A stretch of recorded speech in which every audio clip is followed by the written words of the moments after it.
She opened my door slowly, let her clothes fall, and smiled until I froze it. Mining station orbited a dead moon in the outer rim, where nobody came unless they had nowhere else to go. And Jake Cooper was exactly that kind of man, running from debts.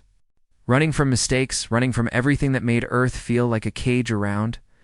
His chesty had been alone on Station 7 for 3 months, when the distress beacon lit up his console at 0200 hours and something.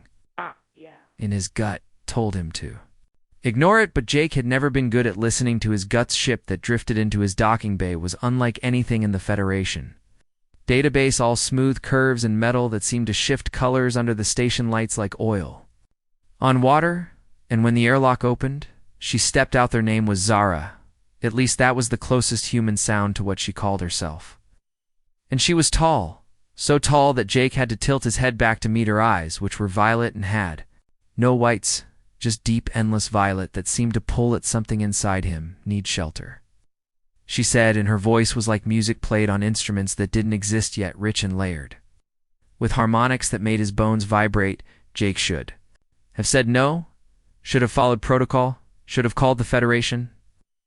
Outpost 3 systems away, but when she looked at him with those eyes and smiled, showing teeth that were just slightly too sharp, he heard himself say, yes, she moved into the unused crew quarters, and for 2 days Jake barely saw her. He worked his shifts monitoring the automated mining drones and tried not to think about the alien woman living 30 meters down the corridor, tried not to wonder what she did in. They're all alone in the third night. His door chime, he'd opened it, and Zara stood there wearing the standard station jumpsuit he had given her, but somehow on her tall frame with her silver skin and those eyes it looked like something else entirely. Am lonely, she said.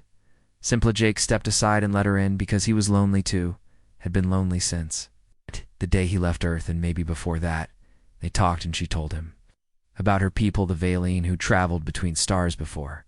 Humans learned to make fire, who had seen civilizations rise and fall like waves on an endless ocean, and Jake told her about growing up in Detroit, about his sister who died when he was 12, about the gambling debts that sent him running to the outer rim. Zara listened in a way no one had ever listened to him before, like every word mattered, like he mattered, and when she touched his hand, her skin was warm and sent tingles up his arm. That felt like electricity and comfort mixed together. Came back the next night, and the night after that, the 5th night she brought a bottle of something from her ship, and they drank it, and it tasted like starlight would taste if starlight had a flavor, sweet and sharp, and it made Jake feel like he was floating. You are special, she said, leaning close, and Jake laughed, 'cause he had never been special, had been average at everything his whole Lafino. She insisted, her hand on his chest, right over his heart. Humans are special.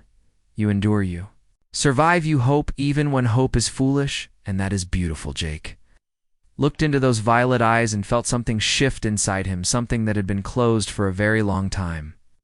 Starting to open. He should tell you something, she said, and her voice was quieter now, uncertain in a way he hadn't heard before. My people, we do not feel things the way you do. We live so long that emotions become faint like colors fading in sunlight. But when I am near you, I feel. Didn't finish the sentence. Just looked at him, and Jake understood, because he felt it, to this impossible thing building between a broke human and an alien woman in the middle of nowhere next week. Passed in a blur of conversations and stolen moments, and Jake found himself watching the clock during his shifts, counting down until she would knock on his door and they would talk or sit in comfortable silence, or she would show him holographic images of worlds he would never see. But on the 14th day, everything changed. Was running a diagnostic on the mining drones when his console lit up with an incoming transmission. Federation military encrypted, high priority. Answered, and the face that appeared on screen was Commander Helen Price, her expression grimaced.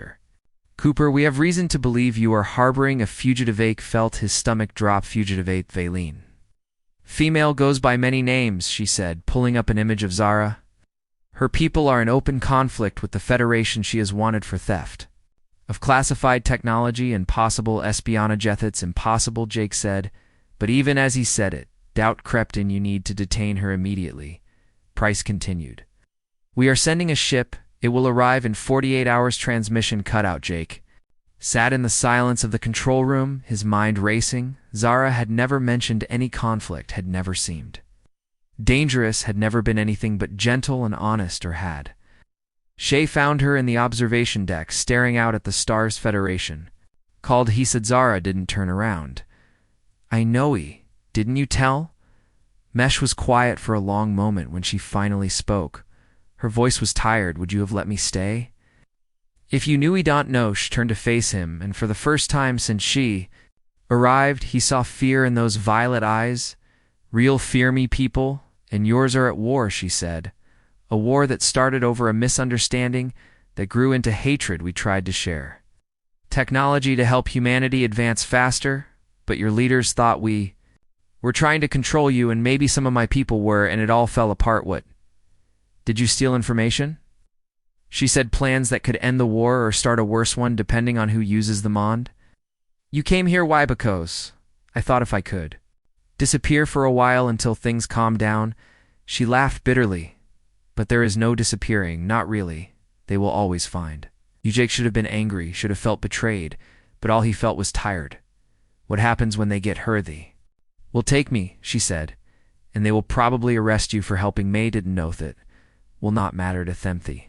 Stood in silence, watching stars that had been burning for billions of years, indifferent to the small dramas of small baying CAM. Sorry, she said. I should not have come here, should not have put you in danger, should not have stopped, and Jake saw tears on her silver cheeks. Actual tears, hold, not have fallen for you, she whispered. Jake felt something break inside him, some last defense he had been holding, until he crossed the distance between them and took her hand. Then we run, he said. What? Have 48 hours, I have a shuttle. We take your ship, and we run. Jake, you would be a fugitive forever. You could never go back to Federation space. He looked at her, really looked at her, this impossible, beautiful, complicated person, who had somehow become the most important thing in his small world. He haven't had a home in years, he said. Maybe it's time to find a new home. Zara stared at him, those violet eyes searching his face. You would do this for Mephras, he corrected. Kissed him then, and it was like nothing Jake had ever experienced. Her lips warm and soft, but also electric, like touching a live wire in the best way. And he felt like he was falling and flying at the same. Timoth spent the next day preparing loading supplies, stripping anything valuable from the station that wasn't nailed down, plotting a course to a system Zara knew beyond Federation space. Jake tried not to think about what he was leaving behind, tried not to think about the fact that he was throwing away any chance of ever clearing his name, ever going home. But when he looked at Zara, working beside him, focused and determined and beautiful, he knew he was making the right choices. The night before they were set to leave, Zara came to his courtesy. I want to show you something, she said. She touched his temple with her long fingers, and suddenly, Jake was somewhere else, was seeing through her eyes, seeing Earth from orbit for the first time, seeing the blue marble hanging in space, and feeling wonder so profound it made his chest ache. He saw battles in spaceships tearing each other apart, plasma and railguns and screaming metal, and he felt her horror at the waste of white. Saw her homeworld, a planet of silver cities and purple skies, where beings like her moved through streets made of light, and he felt her homesickness sharp as a knife, and he saw himself through her eyes, saw himself as she saw him, not broken or average, but strong and kind and worth saving. Vision faded, and Jake was back in his quarters. Breathing hard. That is how my people share, she said softly. We show rather than tell. It's beautiful, he managed. You are beautiful, she said, and this time there was no hesitation in her voice. Opened his door slowly, having already been inside. But the gesture felt significant, and she reached for the zipper of her jumpsuit and let it fall. Her body was like her face, elegant and strange, silver skin marked with patterns that glowed faintly in the dim light, and she smiled at him, that sharp-toothed smile. And Jake froze, not from fear, but from the overwhelming certainty that this moment was changing everything. That after this there would be no going back, no pretending this was just survival or conveniencer. You afraid, Shiaskides? He admitted, but not of Yush. Crossed to him and took his hands, placed them on her waist. I am afraid too, she said, but I'm more afraid of not doing this, of running away tomorrow and always wondering. Jake pulled her close and kissed her, and this time it was different than before. This time was promise and commitment, and the crazy impossible hope that maybe two people from different worlds could make something work. They made love that night, slow and gentle and occasionally awkward because their bodies were not quite made for each other, but perfect anyway because